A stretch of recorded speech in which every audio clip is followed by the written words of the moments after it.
Morning, police officers. Is it Alec? It is, yes. Can we come in for a second? Okay, yes. Sure. Do you want to just go through? Yeah. There's a few of us. What's wrong? Just go in the living room and we'll explain. Yeah. Do you want to just take a seat for a second? Of course. Hello, Alec. Hello there. I work for the Major Crime Unit, which is based at Hertfordshire Police. Yes. I've come to arrest you, okay? I'll explain everything that's going to happen, all right? You are being arrested right now on suspicion of, there's 3 incidences. The first is on the 7th of April 2002 that you indecently assaulted and kidnapped in Harpenden. Then on the 19th, listen carefully and we'll explain everything. Yeah. The 19th of June 2002 that you indecently assaulted and kidnapped in Harpenden. And that on the 17th of March 2004 you kidnapped in Harpenden again, Georgia. Alright? You're under arrest for those. You do not have to say anything, but it may harm your defence if you do not mention when questioned something which you later rely on in court, and anything you do say may be given in evidence, okay?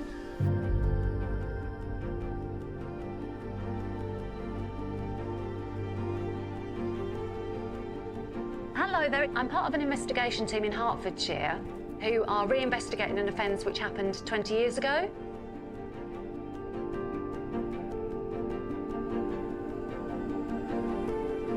And I think she gets dragged sort of over there, into the woods that side.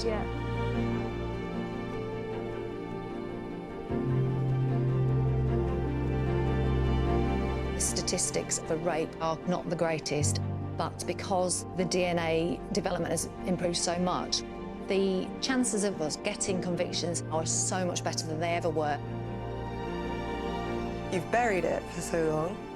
You've continued on with your life. But, yeah, something like that just doesn't really go away.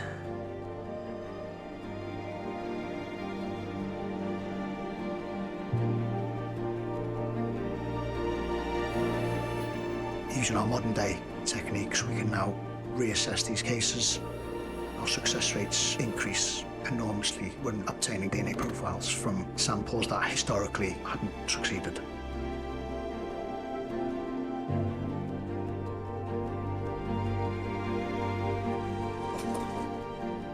I'm going to be arresting you, okay, on suspicion of rape. So you don't have to say anything. If you let me explain, I'll explain to you. Obviously, we've recovered DNA matter. Right. Understand DNA? No comment. It's a message to anybody who knows what they've done that we will get them and we will catch them. We don't just stop because we can't find a lead. We will carry on. Every contact leaves a trace.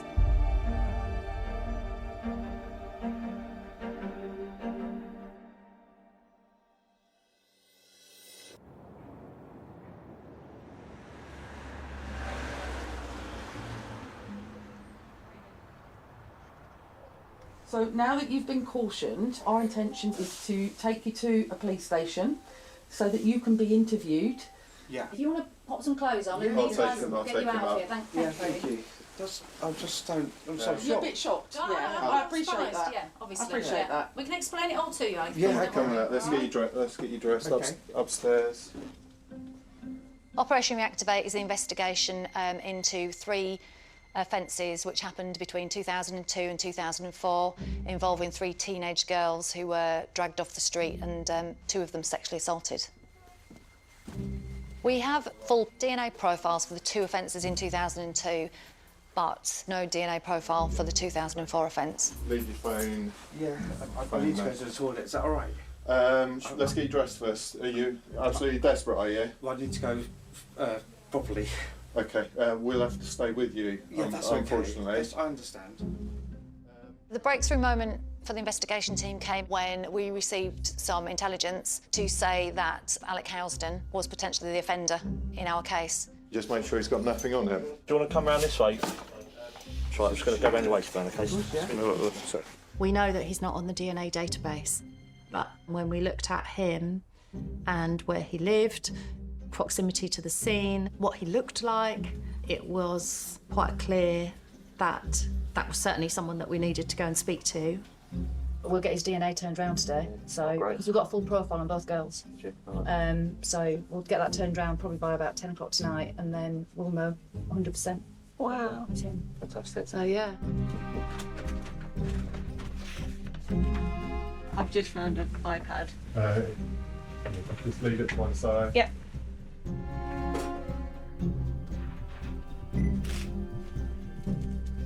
Alec, I'm not going to place handcuffs on you, but when we walk out, I'm going to take hold of your arm, okay? That's fine. We'll just to the car here. I'm not going to run or No, anything. that's fine. All right. Okay. Okay, you ready? Yes. Thank you. Take hold of your arm. All right. Yeah, sure. Keep going.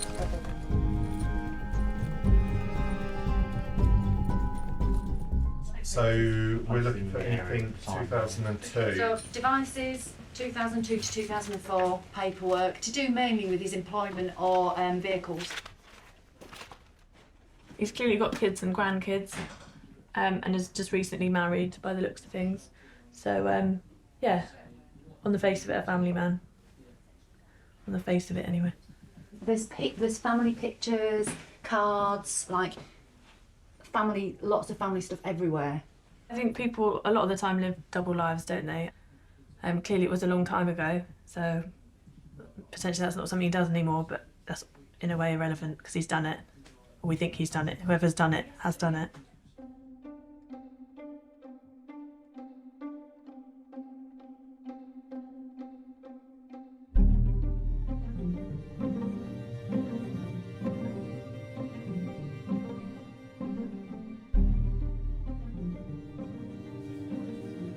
I got picked up this morning on suspicion of something. But anyway, the main thing, darling, everything's okay. I just wanted to give you my work's number because obviously I'm not going to be able to go down. So can you just tell them that I'm ill? No, it's 7 o'clock this morning that I've come to help with their inquiries. I can't say, darling, because the sergeant said I could ring, but not to say what it was about. So I have to, abide by those rules. There's nothing to worry about. Well, the sergeant said that they'll make sure that they won't leave me here. They'll make sure I get home all right. He's cool as a cucumber, and that could be an indication of both things. Either he's good at it or he's not done it.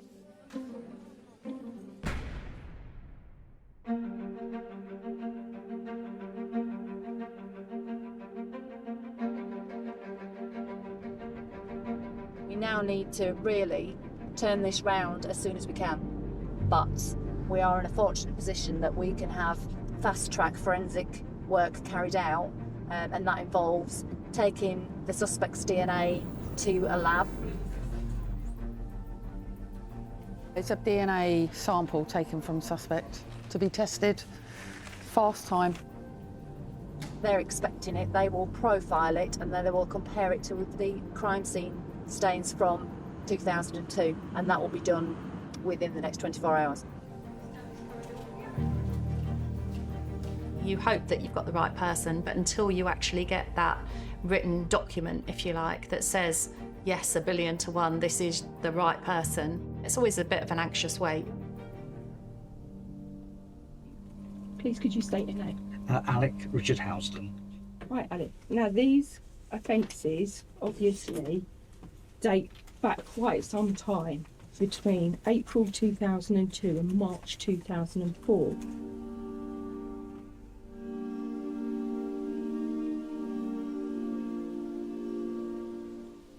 So the first one happened on the 7th of April 2002 at approximately 5:30 in the evening. So she says that she approached the bridge and I've seen a silver car which I believe to be a Vauxhall Astra. Okay. Have you ever owned a silver Astra? No comment. And this male grabbed me from behind with his right hand. He put his hand over my mouth. He just said, "Don't scream and I won't hurt you." I said, "Are you going to rape me? Are you going to hurt me?" He said, "No, I'm not going to rape you. I just want to touch you and you to touch me." He then started kissing me on my mouth. I kept my mouth closed, kept trying to put his tongue in my mouth. He has pulled the top up to reveal my bra, which too has been being pushed above my breast. He started kissing my right breast and began to fondle my left breast. He took his willy out, which was erect. I said, I'm not going to suck that. He said, no, you don't have to.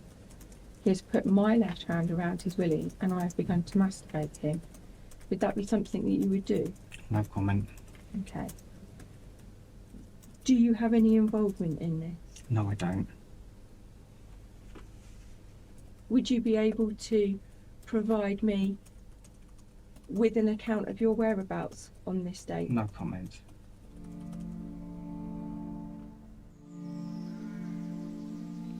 And this was what happened on Wednesday the 19th of June 2002.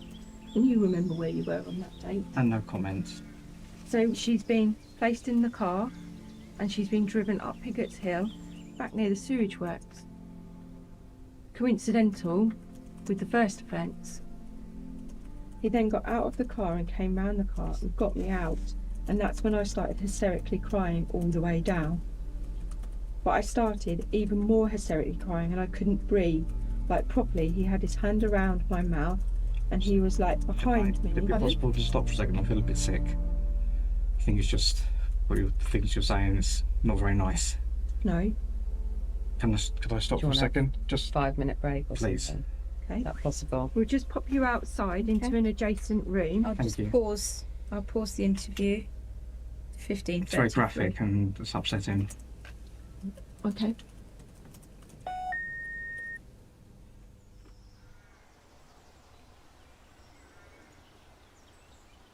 All sexual offences are horrific, but the 2002 offences were particularly because of the age and because of the nature and the force used. 2 years later, in 2004, another young girl walking home from school is dragged by a man off the street into a wooded area. The amount of similarities were such and the location was so close to the 2002 attacks, we thought it was the same man for both offences. The difference in 2004 was the fact that a lady walking her dog saw this happening, heard the girl screaming, that she intervened and the man ran off.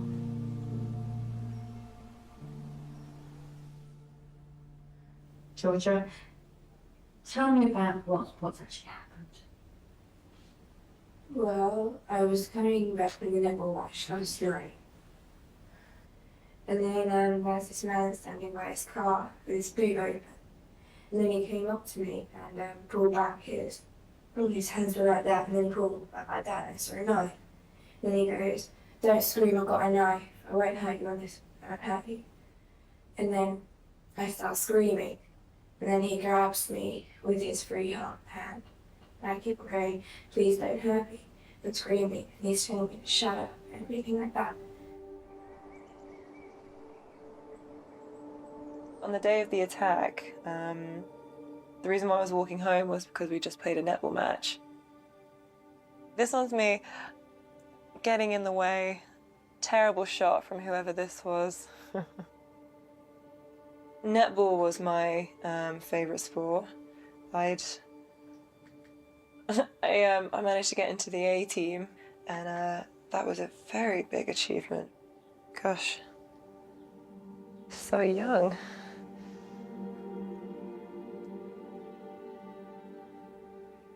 After the attack, I just wanted to get back to normal as soon as possible.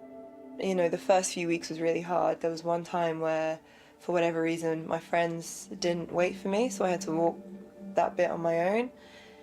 And that was the only time I really allowed myself to break down. And then I think it was almost like well, you can't keep doing this. Just get on with it, and that's, you know, I guess where I'm at now with being quite emotional about it, that I'm maybe looking back and seeing the impacts it has had and not really noticing at the time or thinking about it at the time that it had that effect. But yeah, something like that just doesn't really go away.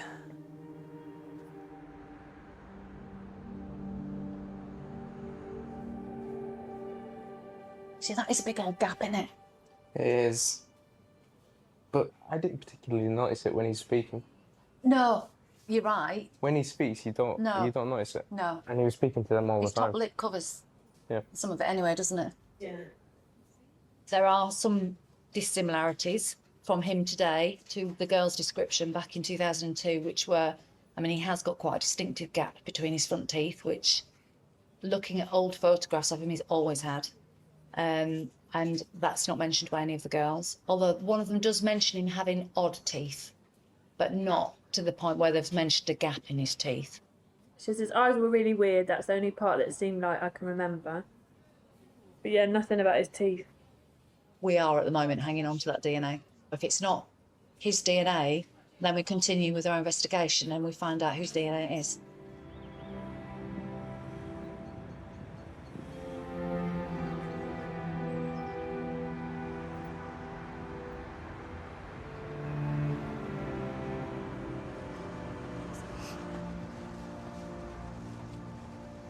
What does it feel like doing this walk now? It's, I know around the corner what was there, you know. Yeah, so it kind of makes you take a bit of a breath, really, I guess. I don't really like town at night now. It's not really the same for me. No. This where these big black gates are, right across the road, that are closed. This is what used to be the Coliseum nightclub. It's actually barred up now. I'm not sure if it's anything anymore.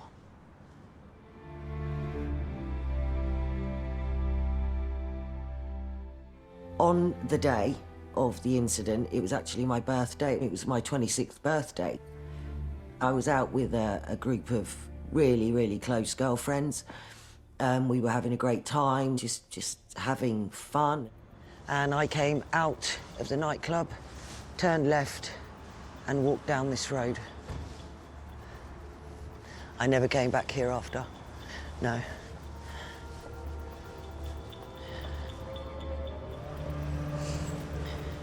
I was walking up here past where the trees are, and then there was one car there with its window open, and the man inside saying, "Where are we going? Where am I going?" So I got in the taxi. And the walk from town to where you live is about a 5-minute walk from town? Yeah. Just straight down? Yeah, yeah. I really regret being lazy that night. That's the way I look at it. If I wasn't being so lazy that night and had have just walked 5 minutes instead of getting a taxi.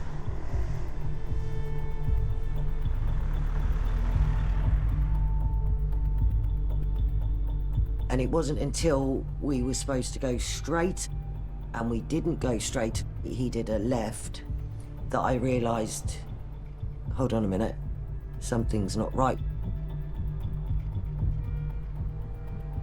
And after, I don't know, a few minutes, I kind of started to feel a little bit uneasy, and he was saying things like, you haven't got a fucking clue where you are, have you, you stupid bitch? And you haven't got a fucking clue, have you? You just haven't got a fucking clue.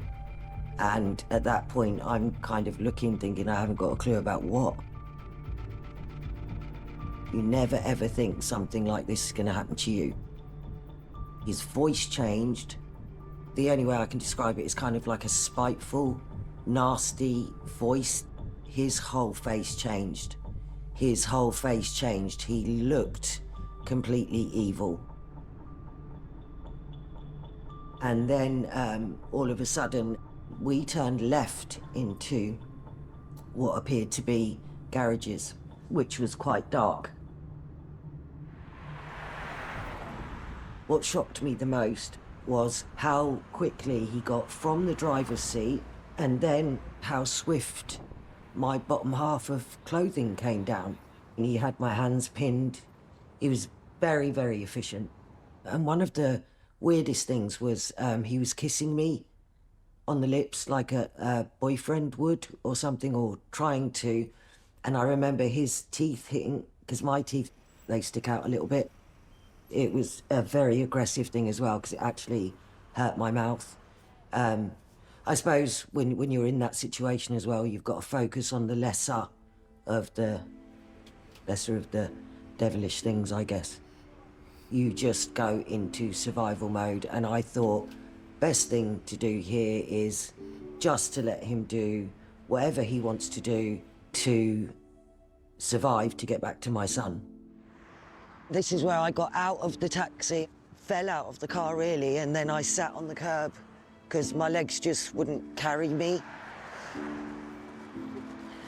There was just no way of finding this guy, because what we've got to remember, in 1993 there weren't CCTV cameras, we didn't have mobile phones, DNA was very much in its infancy, so there was just no way of them progressing with the case.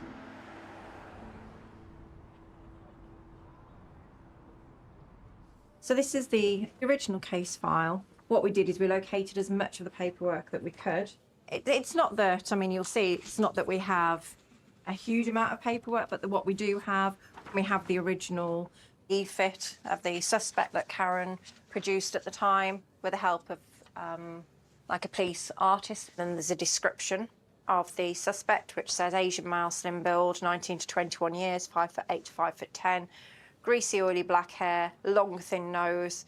You know, she had that side profile of him in the car for such a long time, and she was saying he had what she would describe as a Roman nose, his front teeth were very prominent. Those features are things that don't change. So it was really nice to have that as well. My favourite part of being a police officer is definitely the cold cases I've worked on, re-engaging with victims of crimes where people have perhaps thought that nothing was ever going to happen for them. But with the absence of DNA evidence, your investigation is very unlikely to progress the case any further.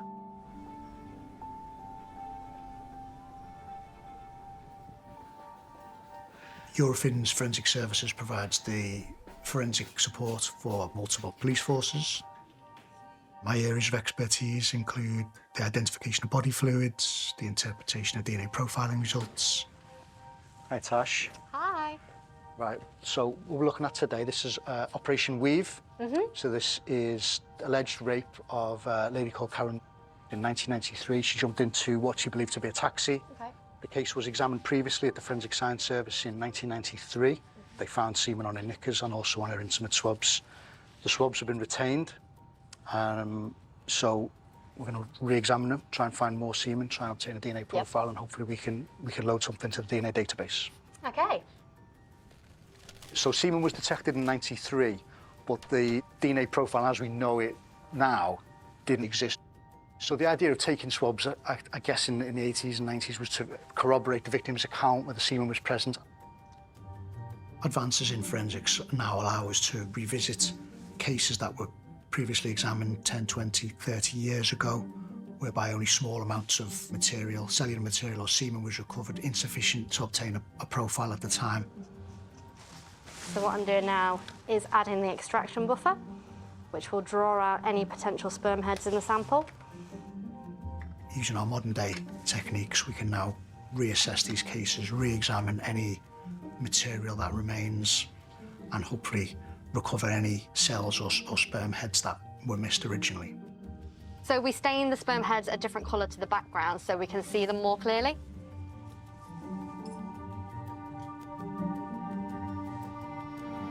How are we looking, Tash? I can confirm there are sperm heads present. That's great news, that is. I'm on about 13 or 14 at the minute. Should we get this sample prepped and sent for DNA profiling? Yep, let's do it.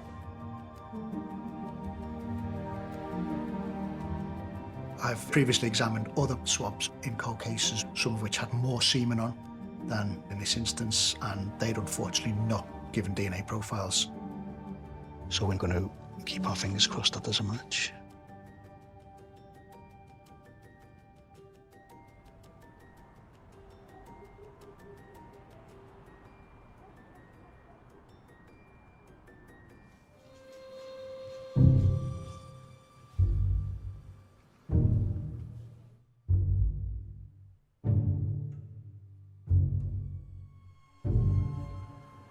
Have you read it? I've read it enough. Let me check I understand it though. Amazing. Yes. It hit him. You're kidding me. No. What does it say? It's really short. It just says a complete DNA profile obtained from this sample. This profile matches Alec Howson's reference DNA profile. Estimated this finding would be at least 1 billion times more likely that it originated from him than any unrelated. Insane.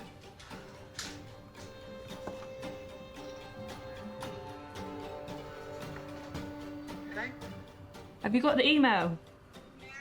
Yes. Yes! 1 in a billion. What a little shit. That's amazing. Brilliant news, isn't it? That's insane. Yeah. Brilliant. That's going to be an interesting interview. See you in a minute. Bye, bye, bye, bye, bye. 20 years that little fucker got away with it. Yeah. 20 fucking years. God, imagine being one of those victims finding that out. Well, they were buzzing enough when they heard we'd arrested someone.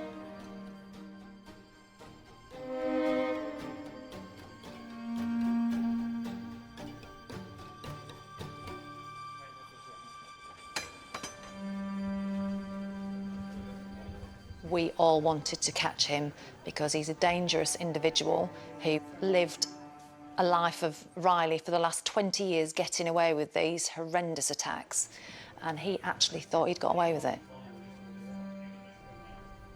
Alec, this is our second interview with you today. Are you feeling fit and well to be interviewed? I've just obviously I've had a tough old day and had a few sort of heart palpitations earlier and chest pains, but I'm all right at the moment. Okay. Now, obviously, we do need to put the new evidence to you, given to your solicitor prior to this interview, which I'm sure you have discussed. I mean, we know that this is your DNA. It is 1 in a billion. No comment. Obviously, we haven't got a DNA hit from the third offence. However, it's so similar, isn't it? No comment. It's so similar to what's happened from description, from location, from the words that were used. Do you not want to explain what's happened? No comment. Do you feel upset about what's happened? No comment. Do you care about No what's comment. happened? Do you care about the impact that this has had on the victims? No comment. We've got 3 young girls and this has absolutely had an impact on their lives. No comment. Is there anything at all that you want to say about these offences? No comment. Okay. In which case, we will end the interview.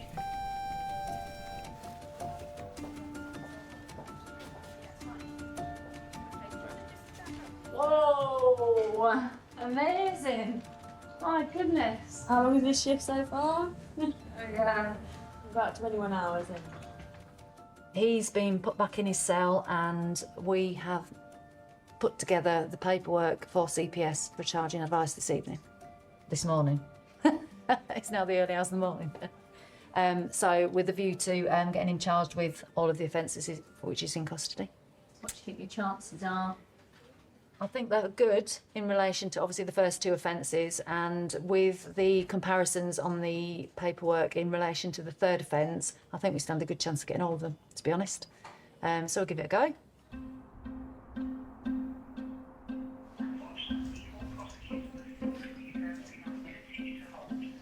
Hello. Yeah, right, sorry. We can't get through. No.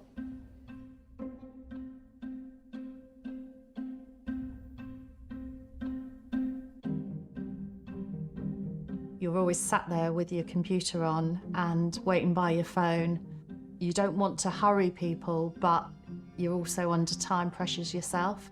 So it's just holding your nerve, I suppose, and just letting them do their work. They should ring you back within an hour.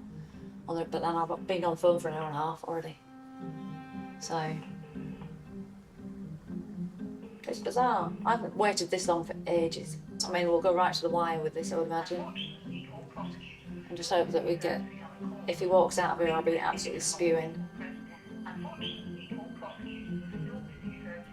Yeah, it's always a bit of an anxious wait, but we got there in the end. Alec Housden was charged with 5 offences. He was charged with 2 offences of indecent assault from 2002, 2 offences of kidnapping from 2002, and the offence of kidnapping in 2004. He'd been caught now, and he'd been charged with everything that we had suspected him of. And so it was just the best feeling ever, and especially knowing that I then need to tell the victims of all those offences that this has happened.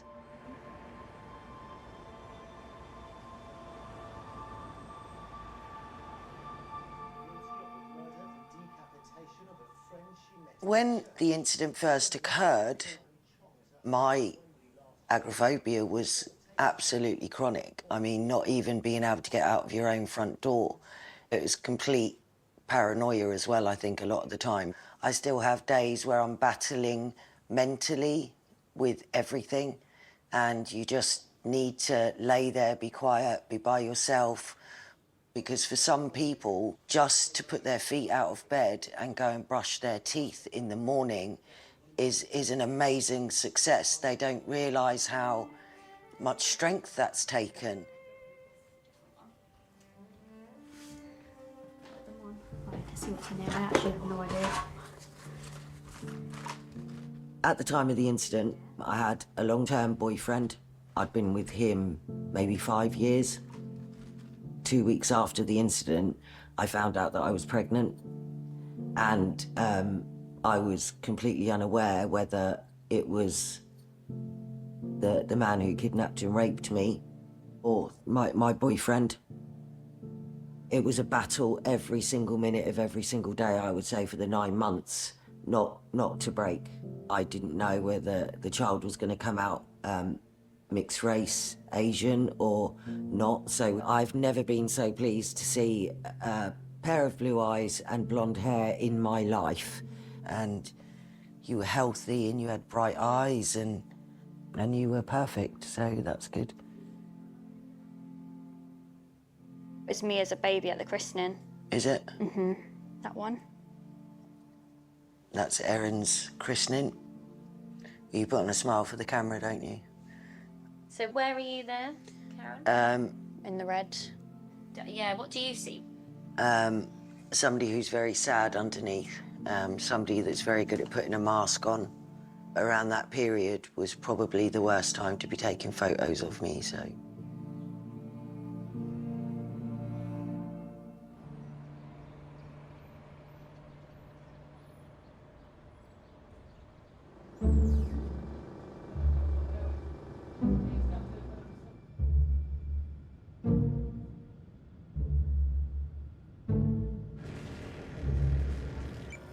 Historically, maybe 20, 30 years ago, if we're only finding a couple of sperm heads, then your expectation of obtaining a profile from such small amounts of biological material, it would have been, on the whole, quite low.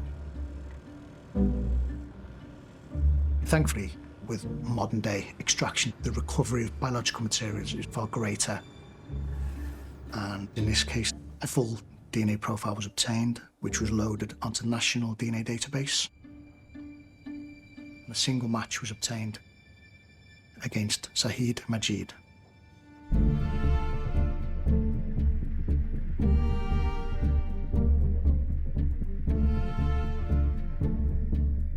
His name was on the DNA database because he was arrested for another offence. I do wonder at what point somebody who knows of committed crimes thinks, I wonder if that knock will ever come on my door.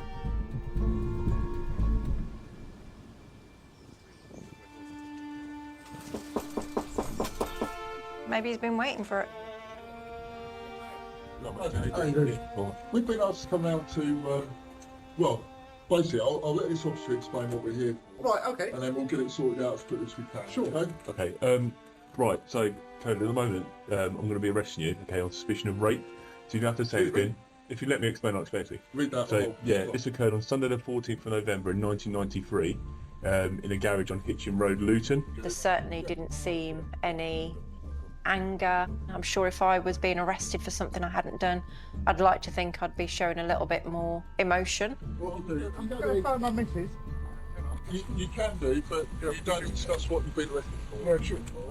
Displaying a higher level of protest of innocence, where there was none of that, which I found quite remarkable, really.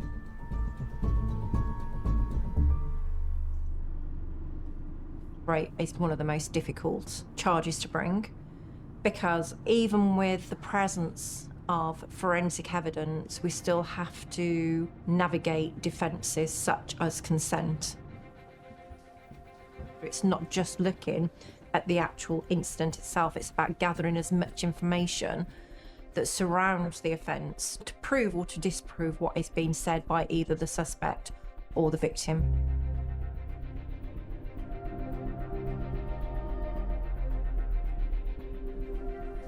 What they hold brilliantly is still the original application that he filled in when he applied to become a taxi driver.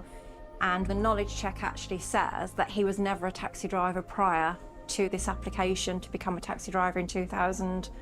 At the time of the offence, it transpired that he actually worked for Vauxhall Motors, I think almost on a production line.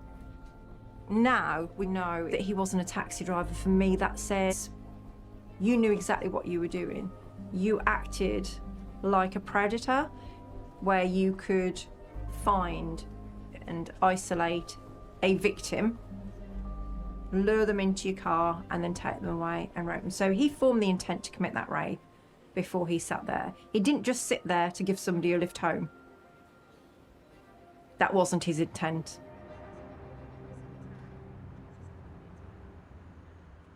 So the reason you've been arrested today is because you've been arrested on suspicion of a rape that happened in 1993 on a female called Karen. Okay? Okay. Let's just try and go back all the way to 1993. Who would you have worked for then? Wigmore Cars. What, back in 1993? So what about your taxi licence then? Would you have had that back then? Oh yeah, I mean, you couldn't drive a taxi without a licence. Okay. Yeah. What was your relationship with your wife like back then? Very good. Yeah. Have you ever been unfaithful to your wife? No. You haven't? Never. The victim of this rape. What she's saying is the driver has got a bit nasty, jumps over the car and forces himself on top of her and holds her up against the chair with force. Right. And she says the next thing she knows, she feels something hard against her legs and realises it's his erect penis. Right. She says she was struggling. She was trying to stop you putting the penis inside her. But you use your right hand to push your penis into her vagina, and she describes you fondling her breasts. Right. So I've got to be an octopus then. So you're telling me that I'm holding both her hands? Well, that's what you're telling me, right? Yeah. At one point. Oh, so at one point, so I'm holding both her arms. Yeah. And then you're saying that on the other hand. On a separate occasion during that incident. Right. Okay. This is her account. That's her account. Okay. And he ejaculates inside her. Right. And we believe that person is you. It's not me. She's done an evil fit of the person that she thinks has committed the offence, and this is the original document. Okay. So I just want to show you that. Right. Okay. Yeah. Doesn't look anything like me. In 1993. Well, it still would never. I would never look like that. Well, my hair will be totally long. Yeah. Or totally short. It would never be like that. Well, it has to get to a certain length to get long, doesn't it? No, you don't understand. My hair was either long or short. But how did it get long from being short? What do you mean? How do you get? So if your hair's short now, Yes. and if you decided Not to cut it. Yeah. Yes. It's going to grow. Exactly. And one of those growing stages would be this length, yes? Maybe. Okay.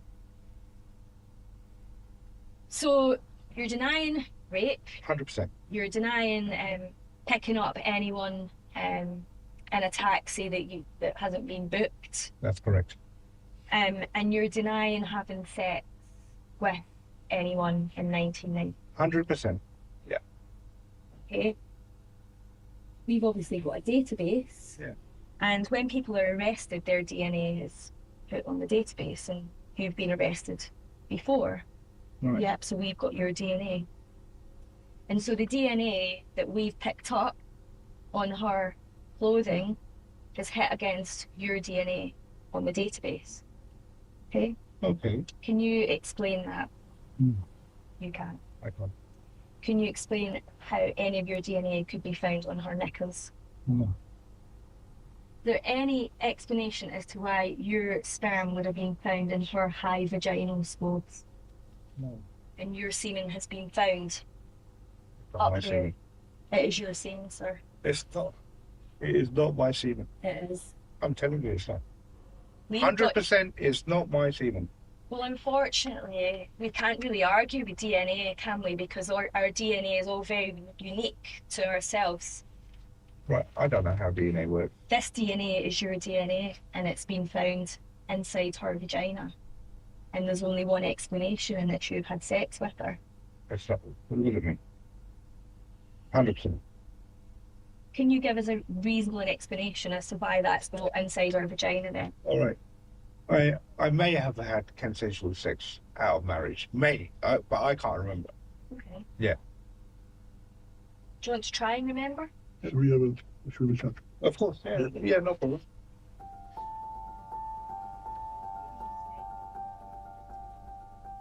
If there's deniability of knowing the victim, then of course having the DNA match shows that that is inconsistent with the account that is being provided. Majid initially said he didn't know Karen. He said he'd never had sexual intercourse out of marriage, but it was the DNA evidence that was put to him in an interview that actually made him accept that this wasn't going away.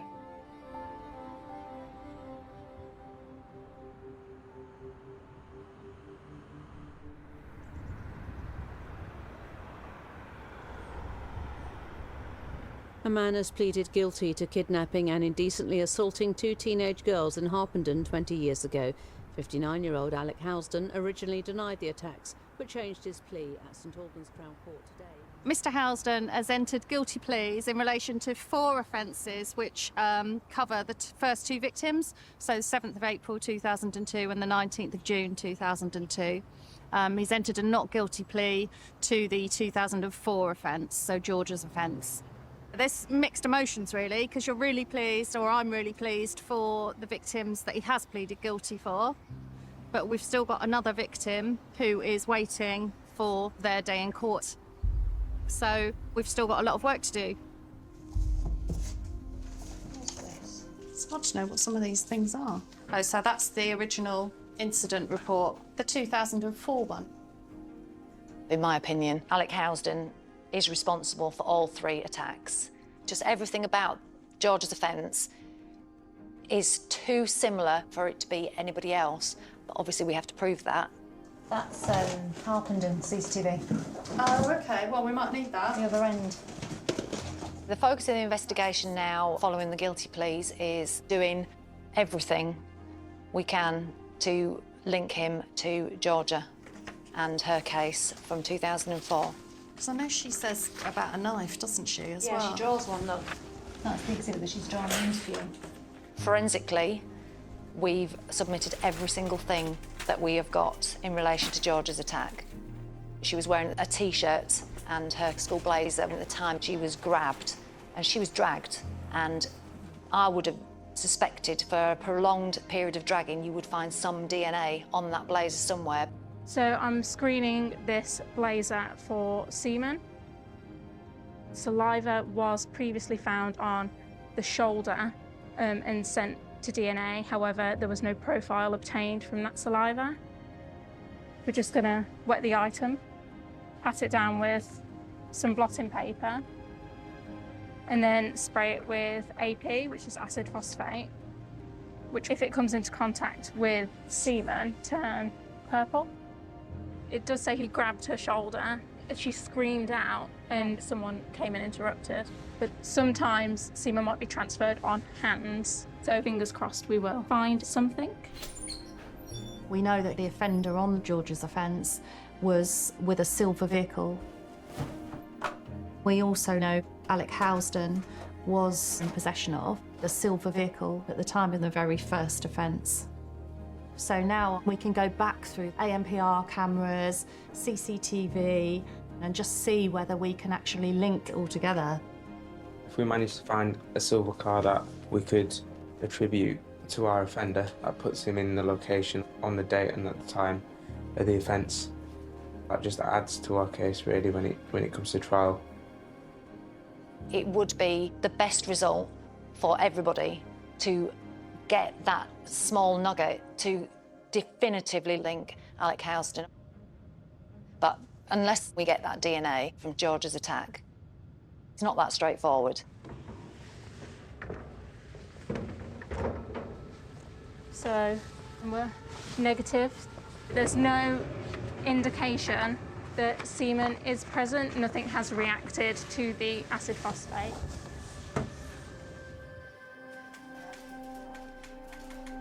We're also looking at his laptops, telephones, anything like that, looking for search history to see if he'd shown any interest in the offence or if he had any interest in anything else that might be linked to our offence. He literally specifically searches for Romeo and Juliet topless. This actress. She was 15 when filming started, but she was 16 when the scene was shot. Another actress. But she is 14. Another actress. She looks very young as well, but she's still quite young.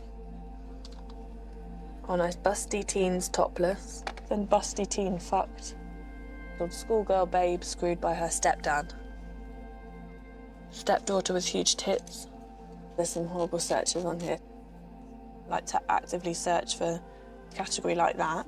It definitely shows that he has a type, and we know from our victims that they looked broadly, well, very similar in terms of age and just in general appearance. They just look very young.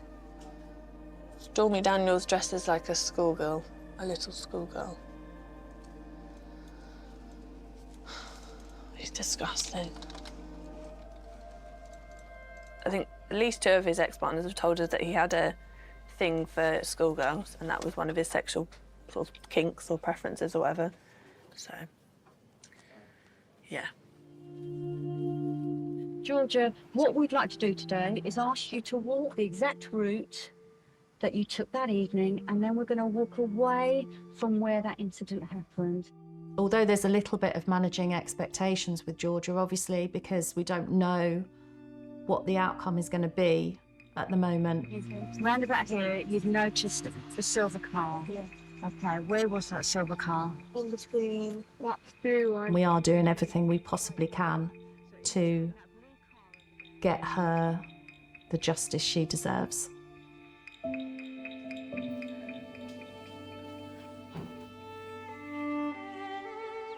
The police say that it might not go to trial, and you know, you're aware of that, Georgia. You're aware of that. Like, I'm, you know, just wanting to, you know, it's managing expectations.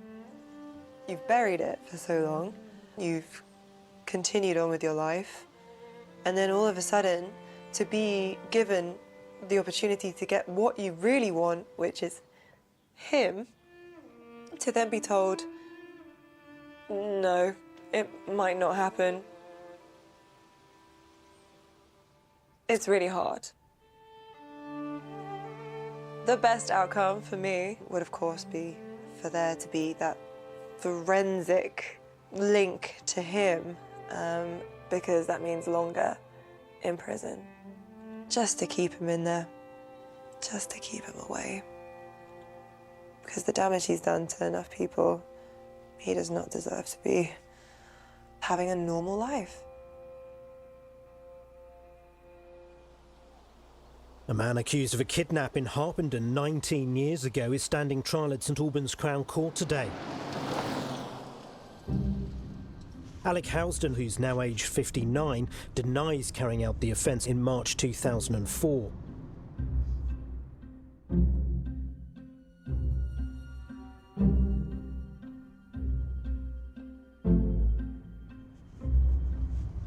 In 2003, he reports a theft from a motor vehicle when it's parked at his home address, which was a silver car. But we've now actually managed to track down who he was working for at the time, who have confirmed that it was a company car that he had access to, and it did cover our offence date, which is obviously great.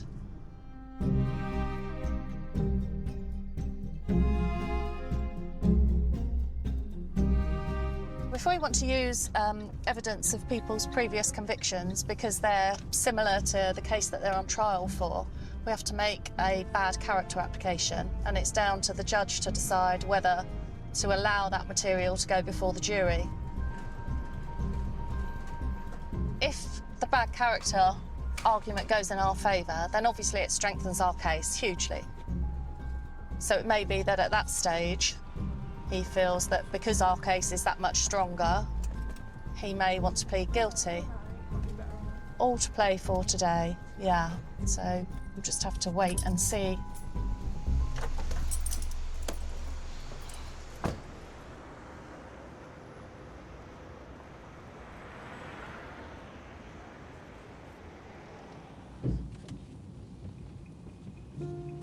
Okay. So as part of our investigation, we have now obtained Majid's police national record, and he'd been arrested in 1988 for a rape of another female. This young lady got into a vehicle with him, believing that he was going to give her a lift home, but he drove her to an isolated spot and raped her. But in 1988, he was acquitted. 1506. Okay, then you just had a small consultation with your solicitor. Have you had enough time to speak to him? I have. Is there anything you want to say to us now you've had an extra consultation? Well, I have had consensual sex after marriage, but I cannot remember because it's been so long. It's been 25 years. But I would never, ever rape anybody. How many times have you had consensual sex after? Maybe twice. Maybe? Yeah. Where did you have sex with them? Maybe in the car. I can't. To tell you the truth, I don't know. I mean, it's a long time ago. I mean, I can't even remember what I had for breakfast last week. Yeah? Having sex outside of marriage is a little bit different to comparing it to having a bowl of Frosties, isn't it? I understand, but I just cannot remember. You've been arrested for a rape before, haven't you? No comment. Do you remember that? No comment. And the allegation then was similar, that you approached a female at a bus stop under the pretext of giving her a lift home. Did you pretend to be a taxi driver on that occasion? No comment. Was she one of the two girls that you mentioned about having no comment. Consensual sex with? No comment. Is it a coincidence that two women have alleged that you've raped them? No comment. Or is it that you rape women? No comment. Right, I'm going to conclude the interview. Okay, it's 15:50 and the interview is concluded, okay? Very quickly after his arrest, we were able to put the file together and submit it to CPS, and within a relatively short period of time they came back with an answer to say, yeah, we're going to charge.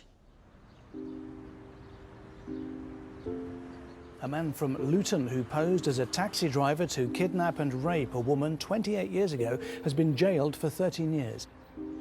54-year-old Zahid Majid was caught after his DNA was matched to the... Successes, standing in front of a victim and saying, we've done it, we've got through this, and not only have we always believed you, but now 12 jurors have believed you. It was that DNA evidence that changed the course of the interview and the direction of the investigation that showed Majid as responsible for the rape. It might have taken 27 years, but justice was served in the end.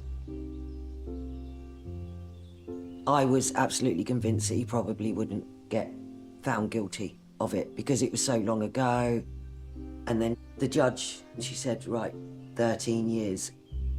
It was very, very difficult for me to hold the tears back, the emotion. The look he gave me when he was sentenced was absolute disgust. And that's what reminded me that he could still be quite dangerous to me. He's in jail now, I'm not. I'm walking free. My life is opening up. He is completely restricted, and he's going to be restricted for the rest of his life.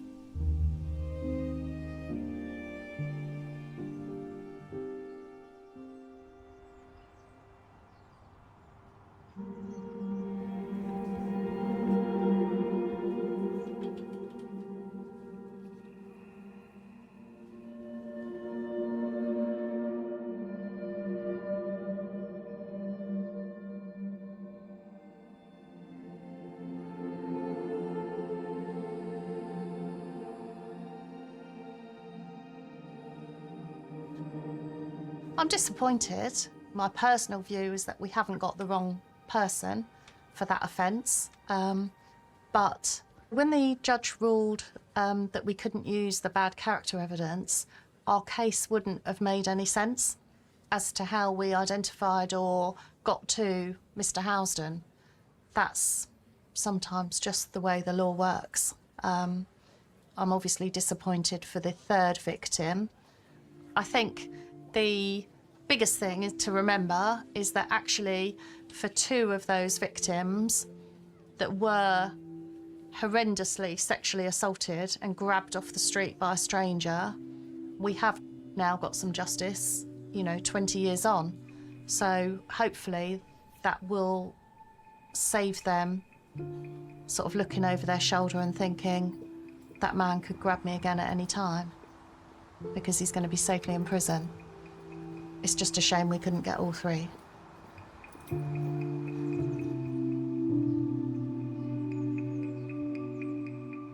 It's hard. But then also, the knowing that he is gonna be behind bars.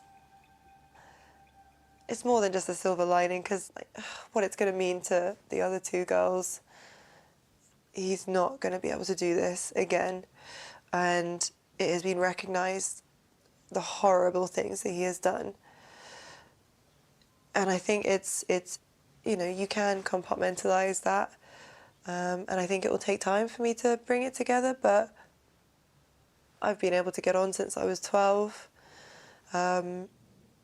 So I think I'll be able to do it again.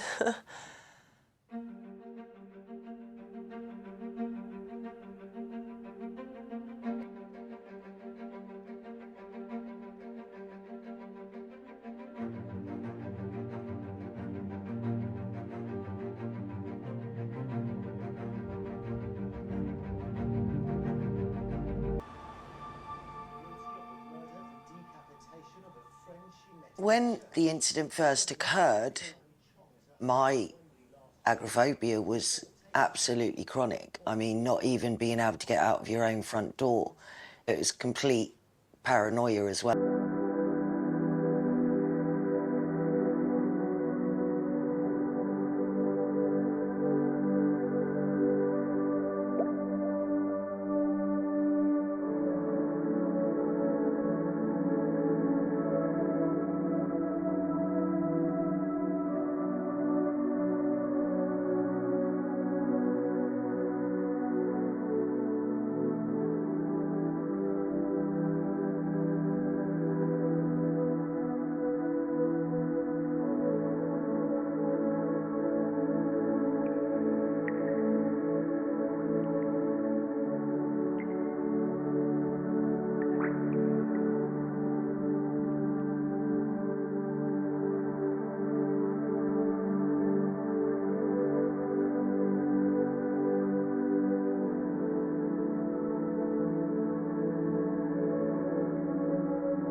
maybe 20, 30 years ago.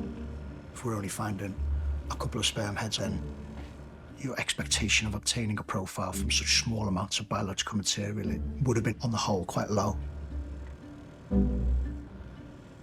Thankfully, with modern-day extraction, the recovery of biological materials is far greater. And in this case, a full DNA profile was obtained, which was loaded onto the National DNA Database. And a single match was obtained against Zahid Majid.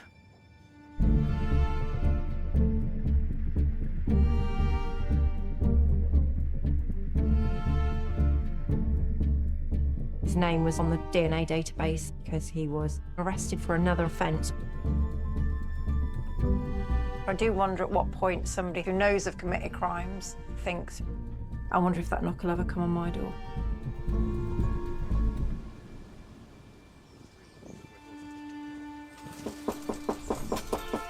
Maybe he's been waiting for it.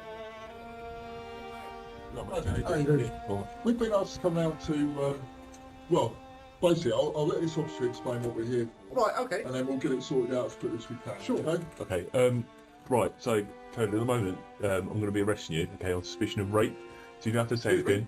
If you let me explain, I'll explain it to you. Read that. So, yeah, this occurred on Sunday the 14th of November in 1993 in a garage on Hitchin Road, Luton. There certainly didn't seem any anger. I'm sure if I was being arrested for something I hadn't done, I'd like to think I'd be showing a little bit more emotion. What I'll do, I'm going to phone my missus. You can do, but you don't discuss what you've been arrested for. Yeah, sure. Displaying a higher level of protest of innocence, where there was none of that, which I found quite remarkable, really.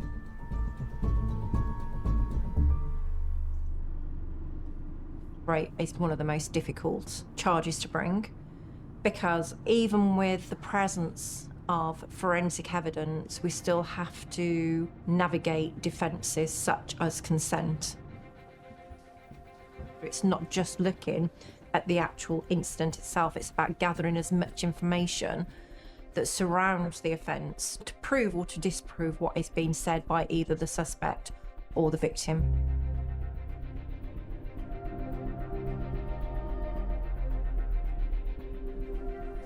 What they hold brilliantly is still the original application that he filled in when he applied to become a taxi driver.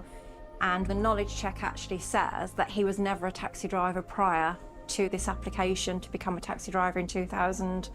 At the time of the offence, it transpired that he actually worked for Vauxhall Motors, I think almost on a production line. Now we know that he wasn't a taxi driver. For me, that says you knew exactly what you were doing. You acted like a predator, where you could find and isolate a victim, lure them into your car, and then take them away and rape them. So he formed the intent to commit that rape before he sat there. He didn't just sit there to give somebody a lift home. That wasn't his intent.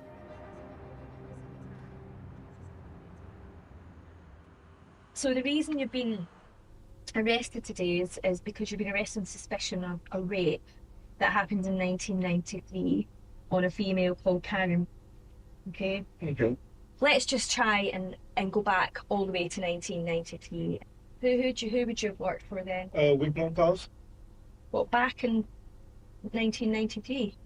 So what about your taxi licence then? Would you have had that back then? Oh yeah, I mean, you couldn't drive a taxi without a licence. Okay. Yeah. What was your relationship with your wife like back then? Very good. Yeah. Have you ever been unfaithful to your wife? No. You haven't? Never.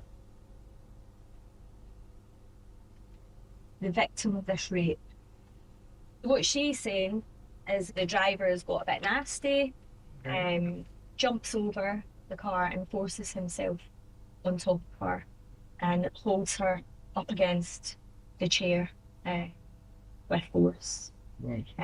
And she says the next thing she knows, she feels something hard against her legs and realises it's his erect penis. Right. She says she was struggling. She was trying to stop you putting the penis inside her. But you use your right hand to push your penis into her vagina, and she describes you fondling her breasts.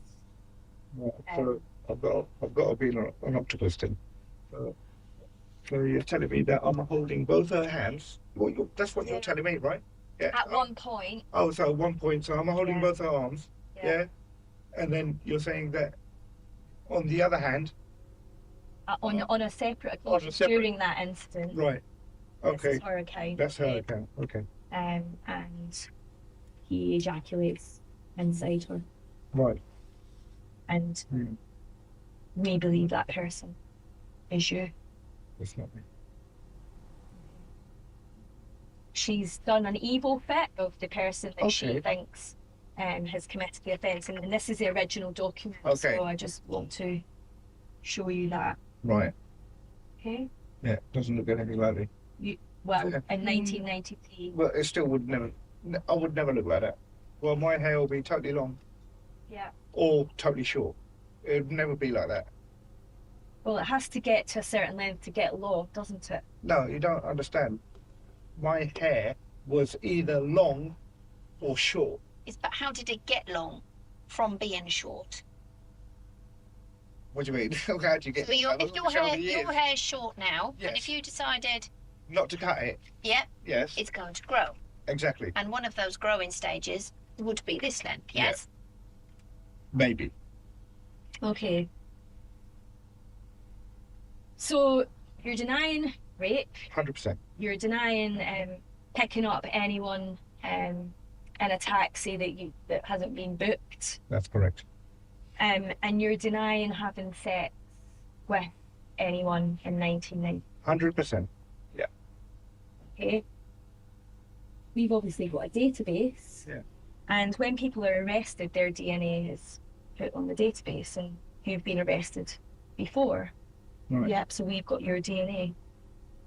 And so the DNA that we've picked up on her clothing is hit against your DNA on the database. Okay? Okay. Can you explain that? Mm. You can. I can't. Can you explain how any of your DNA could be found on her knickers? No. Is there any explanation as to why your sperm would have been found in her high vaginal spots? No. And your semen has been found Not my up here? semen. It is your semen, sir. It's not. It is not my semen. It is. I'm telling you it's not. We've got- 100% is not my semen. Well, unfortunately, we can't really argue with DNA, can we? Because our DNA is all very unique to ourselves. Right. I don't know how DNA works. This DNA is your DNA, and it's been found inside her vagina. And there's only one explanation, and it's you've had sex with her. It's not. Look at me. 100%. Can you give us a reasonable explanation as to why that's not inside her vagina then? All right. I may have had consensual sex out of marriage. May. But I can't remember. Okay. Yeah. Do you want to try and remember? Of course. Yeah. Yeah, no problem.